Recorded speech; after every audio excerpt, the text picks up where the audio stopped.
CES has just begun, but I think I've already found my favorite laptop of the show, and that's ASUS's new ZenBook A14. It's a very thin and light Copilot Plus AI PC, but what makes it really unique is that it's aiming for Apple's MacBook Air, and in many ways I think it surpasses it. So up front, here's what makes this computer special. ASUS says it weighs under 1 kilogram, so that's about 2.2 pounds. And the current MacBook Air weighs 2.7 pounds, so that's about a half a pound difference. And when I picked up this thing and just started handling it, I was kind of shocked. It felt more like a tablet than a laptop. And I've handled many, many laptops, and I've kind of been dreaming of the day when laptops could really get this thin and light, and I think ASUS has pretty much achieved it. And there's some really interesting features about it too. It has the cerulean case, which ASUS has been developing for years. I really liked it on last year's ROG Zephyrus G14 and G16.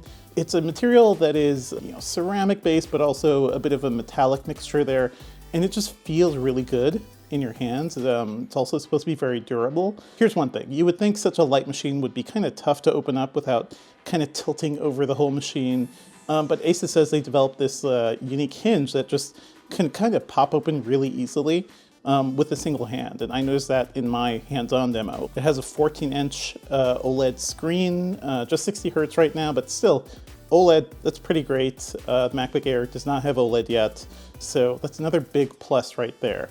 It's running Snapdragon X and X Elite chips, so it's ARM-based. You're going to deal with some app compatibility issues, but as we saw on the Surface Pro and Surface Laptop last year, Microsoft has done a lot to make Windows on ARM compatibility a lot better than it has been in the last few years too. And I think what I really like about the ZenBook A14 is just how simple it is. Also, somehow ASUS has been able to pack in all the ports we'd want in a typical laptop, so it has a USB Type A connection. It has 2 USB-Cs. It has a full-size HDMI connection. It still has a headphone jack. And yeah, since it's a Copilot Plus PC, it can also run all the AI features that Microsoft has been touting over the past year. The ZenBooks used to look like computers that were just really trying hard to copy Apple, hence the name ZenBook. What's funny is that in our briefing, ASUS said that they even toyed around with the idea of calling this computer the ZenBook Air, and they started to get a little worried about being too close to Apple there. And it's a good thing they didn't do that. Like, this does really stand on its own. It's doing things that the MacBook Air doesn't really do at this point, and it's one of those computers that will just quietly push forward what people will expect from PCs and laptops in general. So hats off to ASUS for this. We still need to test it. We still need to see if it's actually fast, if it holds up, durability wise. But upon first impression, I'm really impressed. So yeah, stay tuned to Engadget for more laptop news from CES 2025, and look out for our review of this thing in the coming months.